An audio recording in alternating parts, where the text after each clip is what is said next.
안녕하십니까. 진로진학의 나침판의 신동우입니다. 날씨가 조금 아침 되면 쌀쌀한 것 같아요. 전 춥습니다. 참. 올해 입시는, 그러니까 현재 고등학교 3학년이죠. 2021학년도에 학생부 종합전형의 가장 핵심 키워드는, 내신과 자기소개서라고 생각합니다. 그러니까 내신이 이 변화는 물론 뭐 이전에도 찍었지만 올해는 특히 더욱더 그럴 것이다라고 생각을 합니다. 이제 그런 이유는 첫째는 이제 블라인드 평가가 그렇다는 거고요. 블라인드 평가를 도입했을 때 어쨌든 이 기록을 놓고 보면 그러니까 블라인드 평가라고 한다 하더라도 이 아이가 특목고인지 자사고인지 일반고인지 알 수 있거든요. 그러니까 여러 가지 기준에 의해서 알 수 있습니다. 첫째는 내신에 의해서도 알 수 있고요. 또 이 과목 수강, 과목이 어떤 과목을 들었는지에 따라서도 틀려지고요. 그렇습니다. 그러니까 내신이 중요하지만 그러니까 내신의 등급에서 제가 이 기억을 얼마 전에 어떤 한 학부모님 최근에 댓글을 많이 달아주셨던 그 학부모님의 자녀의 얘기인데 제가 한번 영상을 촬영할 때 어떤 특정 과목에서는 1등급을 꼭 찍어야 합니다. 그러니까 찍었으면 좋겠습니다. 만약에 부족하다고 한다 하더라도 내신 등급을 어쨌든 1등급에 준할 만큼으로 단 1점이라도 올리는 그런 것이 필요합니다라고 방송을 한 적이 있었는데 그 이후에 제가 지금 찾아보니까 아무리 봐도 없어요. 근데 그 당시에 그 학부모님이 올려주셨던 글에 의하면 수학하고 물리하고 지구과학이 1등급이라 그래요. 1등급을 찍었답니다. 그러면 그 아이는 1등급에 준하는 대학에 갈 수가 있습니다. 그러니까 이제 그렇다 그래서 그게 안 되면 떨어지냐 이런 건 아니지만 그 정도로 그 아이가 그런 부분에 있어서의 전공 적합성이나 그런 거에 발전 가능성이나 이 잠재력이 있다고 봐야 되는 거죠. 이렇기 때문에 그 아이는 1등급에 준하는 대학에 갈 수 있다라고 평가해도 됩니다. 다만 이렇게 이제 성적이 1등급을 찍었잖아요. 그 특정 과목에서 물론 나머지 과목들이 안 따라줬기 때문에 그 1등급이 안 된 거죠. 안 된 겁니다. 그러니까 그런 부분에서 이제 과목을 이렇게 유심히 보게 됩니다. 그러면 그 과목에서 이 아이가 내신 전체 등급은 좀 낮더라도 굉장히 높게 평가받을 수가 있지만 상대적으로 결국은 이제 그 내신 등급은 알겠어. 그러니까 문제는 이 아이가 갖고 있는 잠재 역량이 성적에 의해서만 평가가 되는 게 아니잖아요. 학생부 종합전형의 의의는 기본적으로 학교생활기록부의 기록에 있습니다. 그러니까 그런 과목에서 기록되어진 학생의 역량의 정도가 어떻게 평가되고 있느냐는 거죠. 그래서 그 당시에 아마 그 학부모님이 참 여러 곳에 댓글을 달았었는데 어디 부분에서 보니까 제가 썼던 명문대 합격생 학생부 대공개에서 기록되어진 것처럼 비판적 사고력도 있고 뭣도 있고 이렇게 써진 걸 제가 기억이 납니다. 그러니까 상당히 가능성이 농후하다. 그러니까 그 아이가 원하는 대학이 어딘지는 모르겠어요. 또 무슨 과일지도 모르죠. 그렇지만 굉장히 가능성이 있다. 그러니까 우리가 내신을 볼 때 종합적인 내신 등급도 뭐 그런 거지만 특정 과목에서의 영향도 살펴볼 수가 있는 거죠. 그리고 거기에 따르는 기록. 이것이 합쳐질 때 그 아이가 학생부 종합전형으로 그래서 그 아이가 최근에 뭐 모의고사 성적이 올랐다고 재수해서 의대에도 뭐 지원해보라는 학원 선생님의 어떤 조언이 있었다고 한다 하더라도 어느 과일지는 모르겠지만 기본적으로 그 아이가 적어도 학생부 종합전형으로 의대 뭐 어쨌든 내용이 뭔지는 모르겠지만 어쨌든 학생부 종합전형으로 합격할 가능성이 매우 높다라고 생각을 합니다. 물론 이제 여기에서 어떤 기준이든 아이가 대학의 목표가 어디냐가 중요하죠. 그리고 그 목표한 대학에 내신 등급은 쳐질 수 있어요. 하지만 학생부에 기록이 있을 때 기록이 뭐 있다 정도가 아니라 그 대학에 준하는 만큼의 있다면 좋은 결과를 얻을 수가 있겠다라고 생각을 합니다. 그 다음에 이제 그 자기소개서도 얘기를 했죠. 자기소개서는 올해의 경우에 이 자기소개서가 지금 뭐라고 하지? 지금 온라인 수업을 했잖아요. 요때의 경험들, 요때 어떻게 학습을 해서 어떻게 성적을 올렸는지. 그러니까 요번에 지금 6월 초에 내신 그 중간고사를 본다고 그래요. 그러면 이 중간고사 때 성적을 반드시 올려라. 그것은 꼭 이렇게 상위권 성적이 아닌 아이들이라도 그 지금 뭐 지난 연도까지 뭐 내신 3, 4등급이어도 상관없으니까 이번 연도에 중간고사 성적을 1등급으로 적어도 자기 전공 분야나 정말로 자기가 좋아하는 과목에 있어서는 그렇게 찍을 정도로 노력을 해서 최대한 올려라. 그리고 아직까지는 이게 아직 계약이 안 된 거잖아요. 계약이 안 된 거니까 지금이라도 의사소통을 선생님에게 뭐 메일을 보내든 톡을 하든 어떤 형태로든지 뭔가 그 의사소통 능력을 보여라. 그래서 의사소통 능력은 뭐 모든 아이들에게서 가장 중요한 능력 중에 하나입니다. 이것은 뭐 모든 과에서 필요한 능력이죠. 의사소통 능력이 없이 어떻게 모든 수업에서의 어떤 활동을 할 수 있으며 어떻게 누군가 협업을 할 수 있겠어요, 그죠? 세상은 앞으로 이제 협업의 문화가 정착이 되는 그런 시대가 될 거거든요. 그렇기 때문에 그렇게 하기 위해서 이 학교의 그 모든 대학의 모든 학과의 가장 기본적인 역량 중에 하나는 우리 대학의 우리 대학의 뭐뭐 대학의 무슨 과는 뭐 글로벌적인 무슨 의사소통 역량을 길러서 세계인을 만들겠습니다라든지 아니면 의사소통 능력을 배양해서 우리가 졸업을 시키겠습니다라든지 이런 것들이 다 있어요. 모든 과에. 뭐 그것은 꼭 글로벌 커뮤니케이션 학과에만 있는 것이 아니라 또 경영학과, 마케팅학과 또는 뭐 무역학과, 회계학과 내지는 화학과, 물리학과, 뭐 반도체 공학과 이 모든 것들에 있어서 핵심은 결국 의사소통 능력입니다. 그렇기 때문에 의사소통 능력. 그러니까 그런 문제가 있는 거죠. 그러니까 이번 연도에 가장 핵심적인 것은 내신 성적을 어느 경우든 이것은 뭐 그 현재 2학년은 관계가 없냐 아니에요.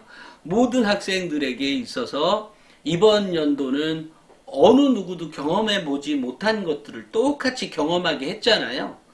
예를 들면 코로나 바이러스가 어느 나라는 없는 거예요. 모든 나라에 다 퍼져 버렸어요. 퍼져 있고. 그리고 그것에 대한 시험지를 받은 거죠. 시험지를 받아서 그게 이제 결국 국가별 역량에 따라 다른데 마침 우리 한국은 그런 역량에서 매우 높은 평가를 받을 수밖에 없는 매우 성공적인 방역을 만들어낸 국가죠. 근데 이 국가에서 할 수 있었던 힘은 정부가 투명하게 정보를 공개했다는 점이 하나가 있고요. 두 번째로는 신속하게 어쨌든 방역을 처리했다는 거죠. 그러니까 이 두 가지가 결국 승패를 갈랐던 거죠. 그러니까 그러니까 제가 왜 이 얘기를 하냐면 같은 상태라는 거예요. 같은 상태. 그러니까 우리 학생들도 이런 전대미문의 이런 사건을 앞두고 그 대응했던 방식은 다 다를 거란 말이에요. 아이들마다. 그죠? 아이들마다 다 다를 겁니다. 어떤 아이는 꼬박꼬박 매일매일 온라인 수업을 들으면서 자기의 어떤 성실성을 증명해낸 학생이 있는가 반면에 어떤 아이는 하기 싫어서든 뭐 여러 가지 어쨌든 뭐 독서하는 때문에 시간이 부족해서든 한 3일 몰창 몰아서 그냥 그 뭐라고 하지? 실시간 수업에서는 뭐 얘 답변해놓고 나서 또 EBS에 가서 EBS 클래스에 가서 들었던 수업 내용들을 선생들이 시간을 다 확인할 수 있거든요. 얘가 언제 들었는지. 왜냐하면 그 출석부는 일주일에 한 번 체크하도록 되어 있거든요. 그렇기 때문에 이때 이제 어떤 아이는 만약에 체크가 안 된 아이도 있겠죠. 뭐 바빠서 그랬든지 뭐 했든지 모르지만 어쨌든 그 아이는 성실성이 떨어지는 겁니다. 그죠? 합격하기 어려울 겁니다. 이제 그렇기 때문에 이 매우 중요한 요소라는 거죠. 그럼에도 불구하고 내가 확진자야. 그래서 어쩔 수 없었다. 확진자면 혼자서 공부할 수 있는 시간 더 많지 않았나 모르겠네. 어찌됐건 이런 여러 가지 상황에 따라서 그것을 평가할 수 있도록 되어 있는 거죠.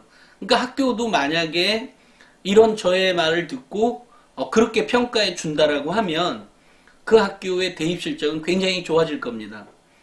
그런 거예요. 그러니까 우리 학생들도 이번에 뭐 학교에 뭐라고 하지? 왜 제출하라고 하는 학교들도 있잖아요.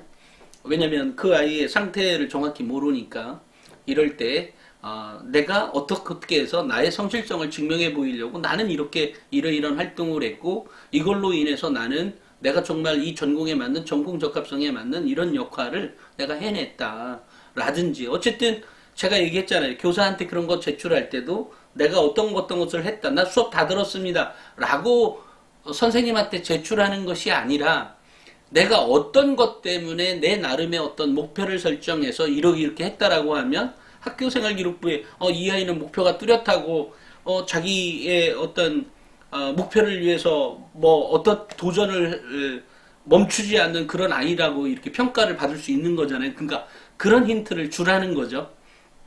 이렇게 될 때 교사가 생각이 나서 하는 거죠.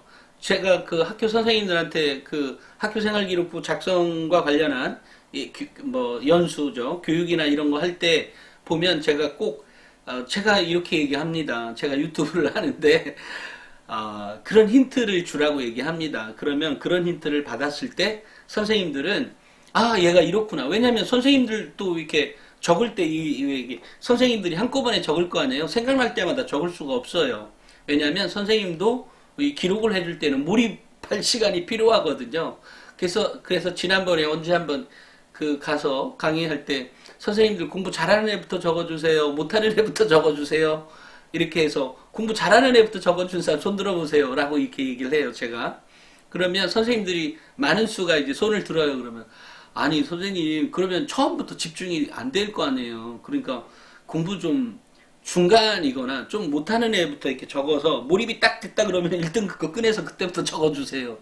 제가 이렇게 하기도 합니다. 그러니까 그렇지만 이제 어떤 데이터를 갖고 있는 경우라면 선생님들이 기록해 놓은 데이터나 학생이 기록해 놓은 어떤 데이터가 있다라고 한다면 아무래도 그 힌트에 따라서 이렇게 몰입이 쉽게 되겠죠. 그런 겁니다.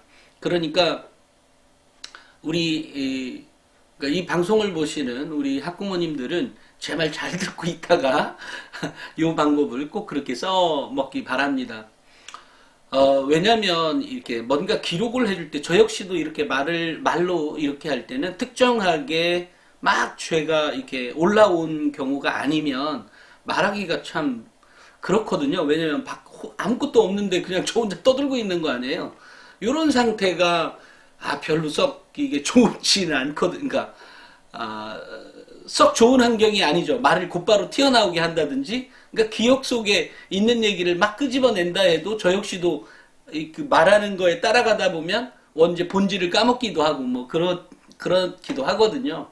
마찬가지로 그런 상황이 있으니까 우리 학부모님들이 또는 우리 아이들에게 전달해 줄 때 학교에 그냥 내가 이런 활동 했다고 기록해 놓는 것이 아니라 그 기록에서 내가 배워야 했던 것이 무엇이었는지, 배워서 내가 무엇을 이루려고 했는지에 대한 거를 기록해 주는 거죠. 그 다음에 내가 특정 대목, 특히 뭐 국어 과목의 뭐뭐뭐 시간에 뭐뭐뭐 어떤 대목 배웠을 때 내가 이렇게 구체적으로 적으라는 거죠. 또 하나 보고서도 마찬가지예요. 보고서도 내가 쓴다라고 했다면 물론 수행평가 정도 가지고 쓰는 경우도 많이 있습니다만 그런 것보다도 보고서를 뭐 없다면 수행평가지라고 가지고도 쓰겠지만 어쨌든 보고서 활동을 따로 해서 나의 역량을 증명해 보이라는 거죠. 그런데 그 나의 역량을 증명해 보일 때 어떤 역량을 증명해 보이기 위해서 그런 보고서를 작성했는지까지도 쓰는 거죠. 이래서 선생님이 얘가 이런 면이 있었어? 얘가 생각보다 똑똑했네. 내가 왜 이런 면을 발견하지 못했을까? 뭐 이렇게 생각할 수도 있는 거죠. 그런 겁니다. 그러니까 요번에는 어찌됐건 내신과 자기소개서가 매우 중요한 역할을 한다. 하지만 그렇다고 내신이 중요한 역할을 한다 그래서 내신만 그럼 따고 나머지는 꽝이냐 이게 아니에요. 그죠? 결과적으로 제가 흘렀던 말은 요번에 마침 이런 상황에 있으니까 내신 등급을 더 올린 학생에게 유리한 환경이 조성이 되었다라고 하는 얘기고 그것에 밑받침되어질 수 있는 기록을 이렇게 해라 라고 하는 얘기까지 한 거예요. 그러니까 내신이 중요해졌으니까 내신만 따면 끝이야. 이게 아니에요. 왜냐면 대학 가는 거는 사실은 학생부 종합전형으로 가는 이게 대학생 애들이 그런다 그래요. 학생부 종합전형으로 간 애들 보면 굉장히 부러워한다. 아씨, 너는 쑥 꽁으로 먹은 애 아니야? 이렇게도 얘기를 한다 그래요. 대학생 애들끼리는. 그러니까 그만큼 학생부 종합전형으로 준비하는 게 상대적으로 쉬웠다라고 생각하는 거죠. 상대적으로 쉬웠던 것을 생각해 보면 치열하게 책상에 앉아서 정말로 많은 시간을 투자해서 공부하진 않았는데 다른 여러 가지 활동으로 했으면 상대적으로 좀 쉬웠지 않았냐 이런 거죠. 근데 막상 학생부 종합전형으로 준비한 애들도 굉장히 힘들었어요. 그죠? 안 힘든 게 없어요. 다. 그렇지만 학생부 종합전형은 좀 더 자기 자신을 되돌아볼 시간, 성찰의 시간을 조금 더 가질 수 있겠죠. 그런 거라고 생각합니다. 그렇기 때문에 우리 이 방송을 보시는 우리 학부모님들께서는 또는 우리 학생들은 꼭 이번 연도는 내신을 조금이라도 더 올려놓겠다라고 하는 것들이 있었으면 좋겠다. 더 많이 올릴수록 더 좋다. 물론 따를 때도 물론 마찬가지예요. 전년도에도 마찬가지였었어요. 물론. 하지만 올해는 조금 더 그것과 더 밀접하게 관계를 하게 될 거다라는 겁니다. 그래서 제가 요 얘기 드리고 또 하나 자기소개서는 이번 연도는 더더욱 중요해졌다라고 얘기를 했죠. 왜냐하면 이런 똑같은 상황에 주어졌기 때문에. 그러니까 자기소개서를 이게 쓸 때 역시도 요번에 있었던 에피소드, 이번 온라인 수업과 관련한 에피소드가 있다면, 그리고 이것이 성적으로까지 이어져서 뭔가를 했다면 쓰기가 굉장히 편하겠죠. 이런 것까지도 감안해서 쓰라는 얘기입니다. 잘 활용하면 어찌됐건 굉장히 기회 요인이 될 수 있다. 이렇게 생각을 합니다. 그리고 이 얘기 너무 길어지면 여기까지 찍고요. 제가 이제 이 학생들을 위한 우리 학부모님들 이게 얘기하다 보면 꼭 이게 자꾸 이제 댓글을 학부모님들이 많이 달아주시니까 학부모님들의 초점에 맞춰서 얘기를 하게 되고 이러다 보니까 가끔 학생들에게 제가 잔소리하고 싶은, 잔소리라기보다는 어쨌든 좋은 얘기, 진로와 진학 얘기를 하고 싶은 것도 있어서 제가 앞쪽에다가 진로 이야기라든지 또는 뭐 잔소리 대마왕이라든지 이런 어떤 꼭지를 붙여서 따로 영상을 한 편을 더 찍으려고 합니다. 앞으로는. 그래서 우리 학생들에게 뭐 냉정히 얘기하면 뭐 엄마 대신에 잔소리? 엄마 대신 제가 잔소리하는, 아니면 여기서 얘기하는 잔소리는 실은 짜증나는 잔소리가 아니라 정말 하게 잔소리라고, 우리는 학부모는 짜증나는 잔소리가 아닌데 걔들은 짜증나게 듣는 거죠. 그러니까 어쨌든 그런 부분들을 좀 해소하고자 애들을 위한, 우리 학생들을 위한 영상을 뭐 단 한 명이 보더라도 좋고 두 명이 보더라도 좋고 그런 학생들을 대상으로 하는 영상을 하나씩 찍어 보려고 합니다.